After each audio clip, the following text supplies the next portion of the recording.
Hi, Alan McClure with Outdoor Horizons. We're here today with Duane Hada on the Crooked Creek, and it's in North Arkansas. Duane is a well-known regional in the region wildlife and landscape artist, and today he's going to demonstrate some of his landscape skills to us right here on the creek side. You bet.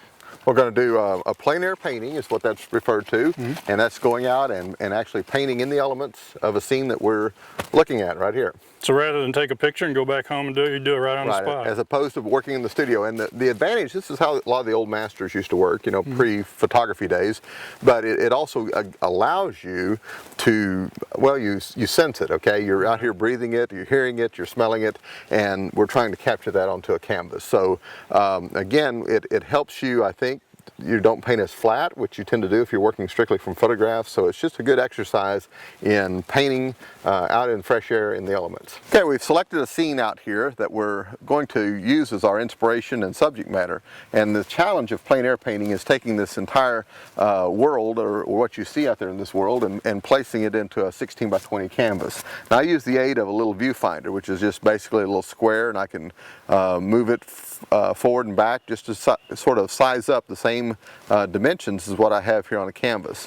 What I look for, we have this nice evening light, and I'm going to have to paint fairly fast because the light is changing. But I'm just quickly going to come in here and establish a horizon line, and that is that ridge right there.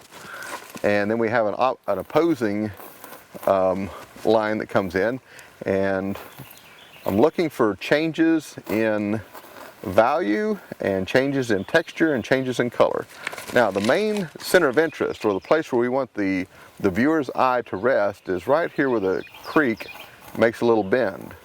So anyway, we're going to come down here, and this more or less just kind of tapers off here. And this is just a real rough sketch because I'm going to be painting over this, and we've got some nice well-lit humps of gravel and sandbars and such, and a couple of vertical trees that I'm going to suggest in there, and then a little bit of a riffle or a shoal, shallow area right here, and a gravel bar that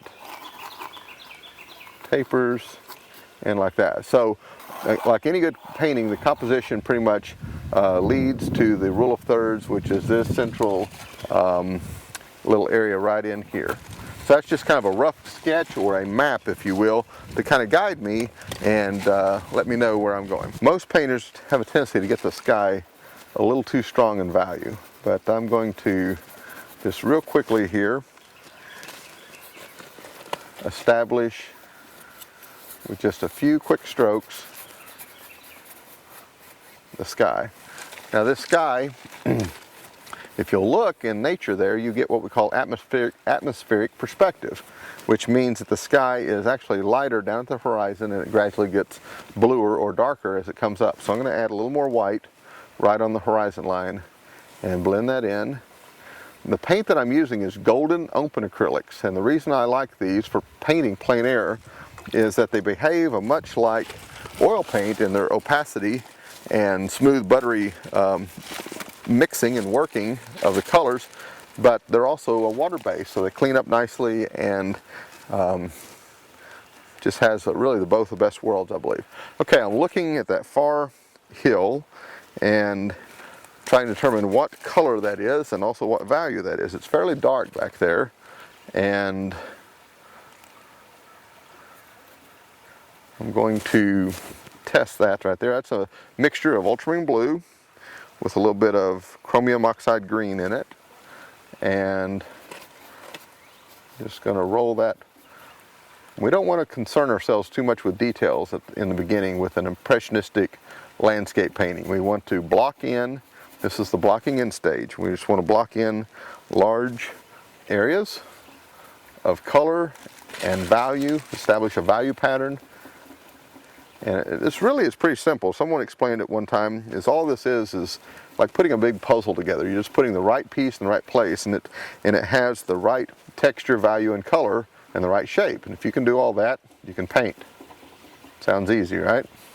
But anyway, here we go. Now I also squint a lot when I look because I'm not interested in any details. I'm just interested in light patterns and shape. There's a little bit of light yellowy green showing through here.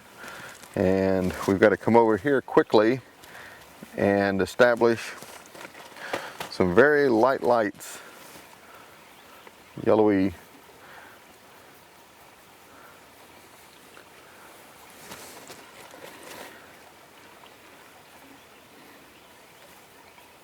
Again, that light's going to change often, so I kind of have to work fast and work through the painting, and don't try to get bogged down with any details. I'm actually going to have to speed up just a little bit here so I can capture. See, that light changed a little bit right there even. And we're coming up into here. As I squint, notice the trees kind of just take on shapes and a certain softness about them. Now there's a real dark area right in here and some darks. So I mix a little blue into the green, little dark areas right there. And this is definitely a dark bank. Mix again a little more ultramarine blue into that. And that cools it down. Blue is a good cool color to use. We might mention we're doing this at 6 o'clock in the spring, so we're very close to sundown, and that's the reason the color's changing, so their sun's changing so fast. Right, we're painting a late evening scene. Usually I'll paint mornings or evenings. It's you have good light at either time, but we chose a nice soft time of day here. We've got these nice cool shadows.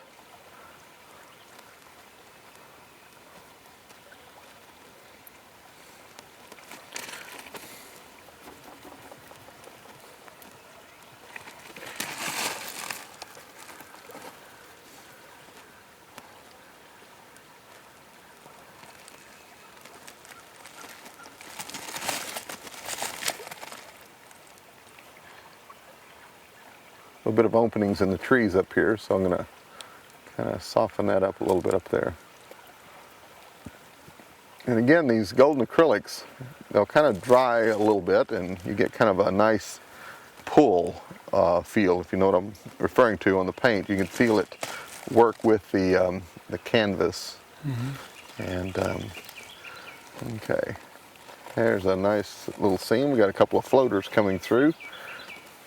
Boy, it'd be nice to get them to hold their canoe there for a second. We could capture that in there. Okay, I'm changing to the gravel bar color, and it's not as light as I'm putting it in, but I always start working from dark to light. So you can lay it in a dark tone, then put the medium tones, and then the light tones. You pretty well have it.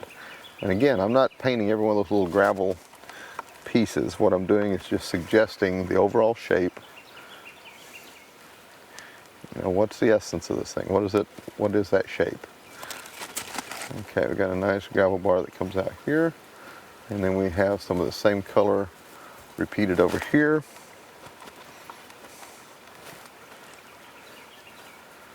Kind of some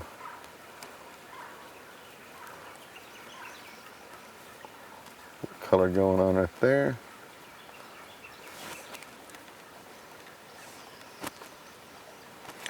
All right, let's see, where is the darkest dark? There's some dark right back in here a little bit. I'm going to tone that purplish color down with a bit of green. If you're doing a painting, a landscape like this, Duane, and actually wanted to put in some canoers like that, or maybe an elk crossing a water or whatever. Right. That would probably be one of the final things that I would paint into it. Would you take a picture of it to remember exactly what it looked like? Or? Yes. Yeah, a lot of times I'll, again, because the light's changing a lot,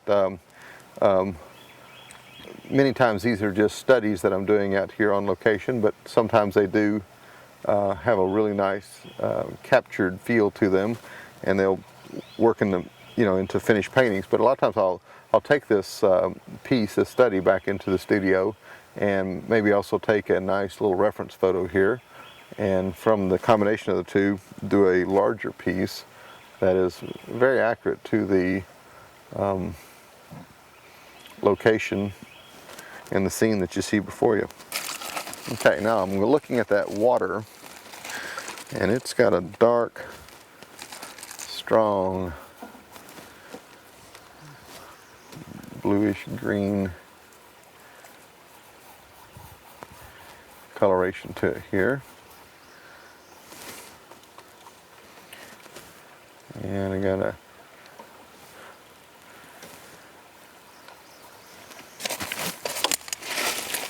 brush there. You guys turn them up? Good. Beautiful day, huh?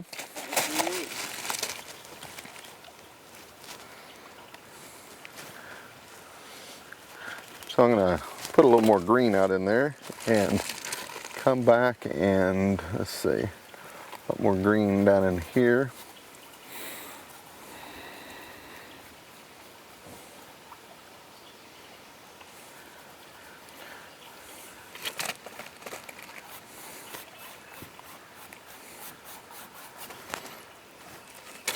A little bit of yellow going on up here.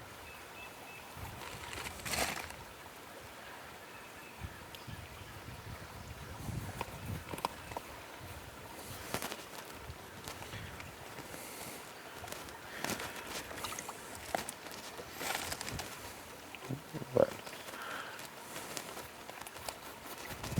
I don't have to worry about that. That's just water that will be painted over. But I'm kind of squinting and looking. I'm seeing just a little bit of a golden of that gravel there. A little bit of color laying right in here. And again, we've got some green going on back here. And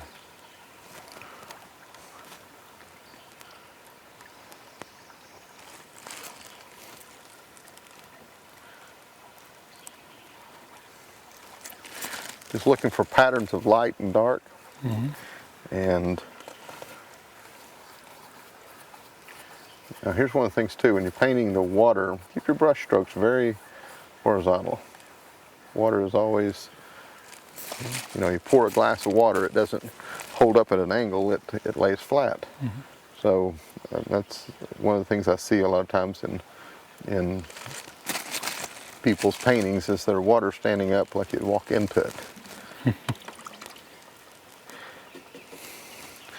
Kind of have to let that part dry there a little bit. Squint and look at this right here. That water's got just a little bit of bluish mauve, a pinkish coloration right in there, just a little bit. That's one of the things that when you paint outdoors, you're going to learn to see color and work up colors that actually work well together, that blend in with other colors. And occasionally we'll sort of exaggerate the colors a little bit just because they look good.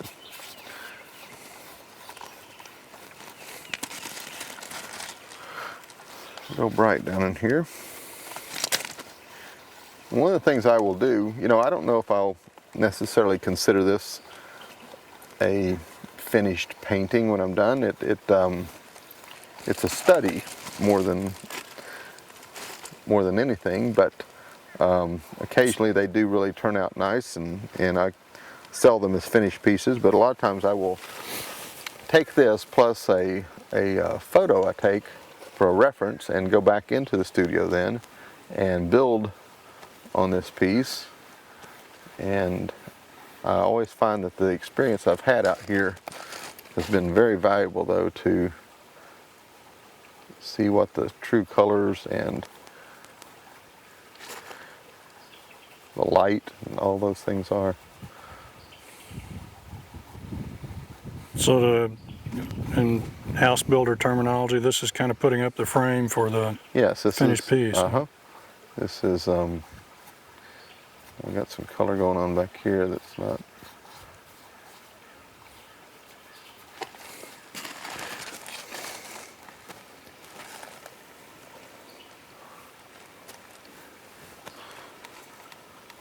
But you know, there's an interesting contrast. I'm standing behind the camera looking at this, and I'm standing here looking at it in real life. Right. And looking at it on the camera, it looks a lot more finished and a lot more representative and realistic than it does standing here looking at it in real life. Well, and again, I'm not at all worried at this point about any details. And notice I haven't changed brush sizes at all. I'm just trying to quickly block in a lot of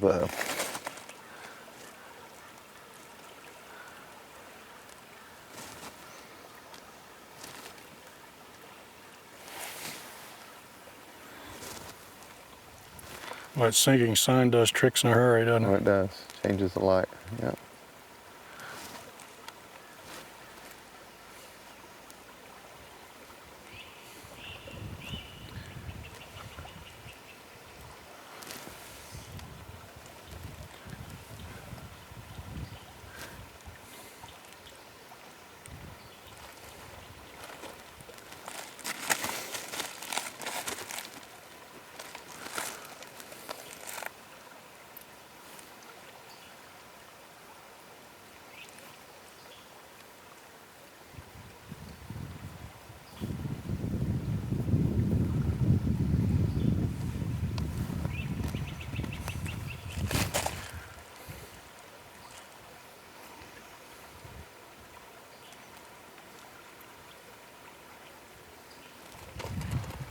Reflection going on in here.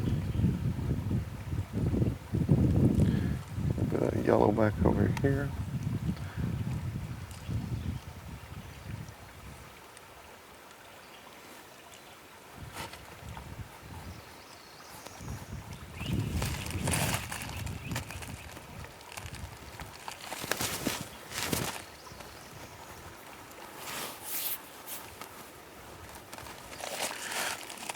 Okay. Looking for the light.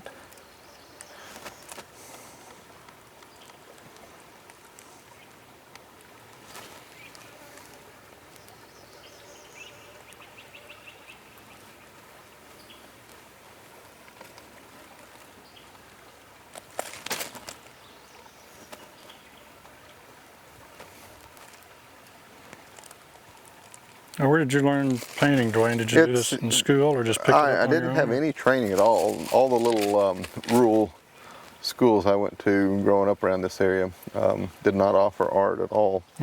I was one of those kids, my 5th grade teachers on the back of my report card put Duane needs to spend more time on his math and less time drawing.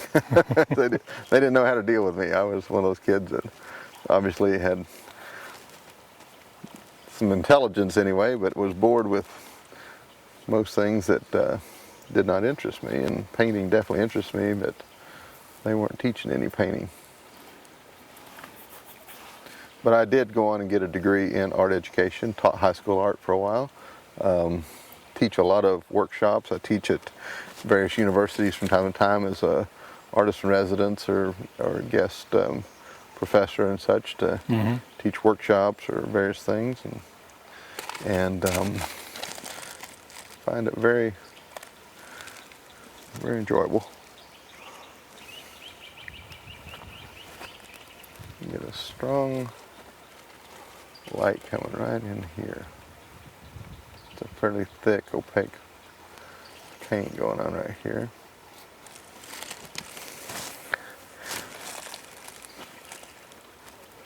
Let that part dry just a little bit.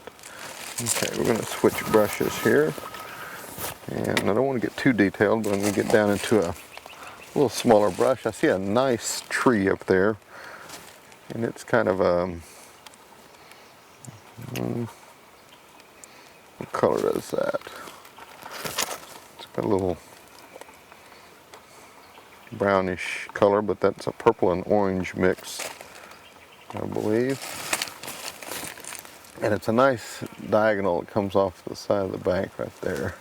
So I'll lay it in, and then you'll notice it has a strong highlight on it. It's kind of a creamy yellow-white. And it's still not as light as what that is, but I'll leave it like that for a second. I've got some rocks here that have some shapes and colors along the bank.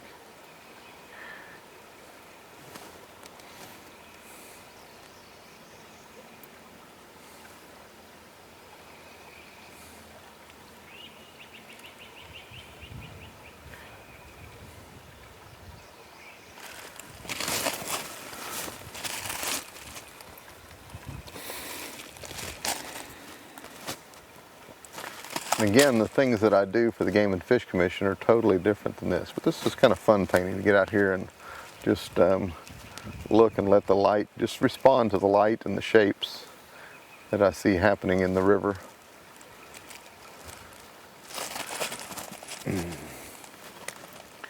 Some nice light again coming right.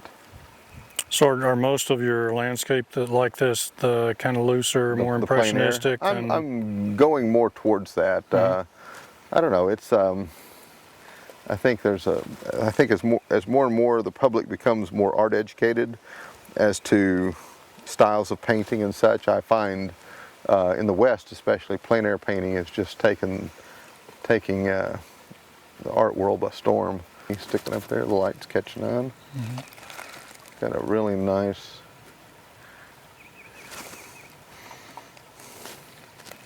dead tree shape right in there.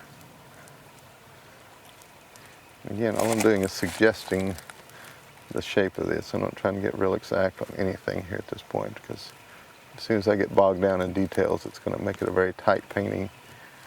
There's another wonderful log shape right there. But I don't know how important that is to get it. So.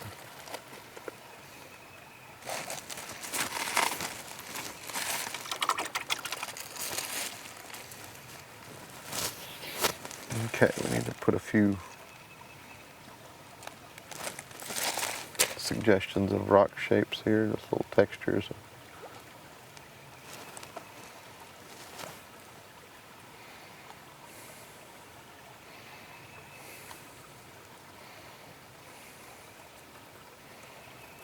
I'll call this good anyway for right now. That's a plein air study that I'll take back into the studio, and I feel like I've done a pretty fair job anyway of trying to capture what I see, the composition, the design, and the light working back and forth.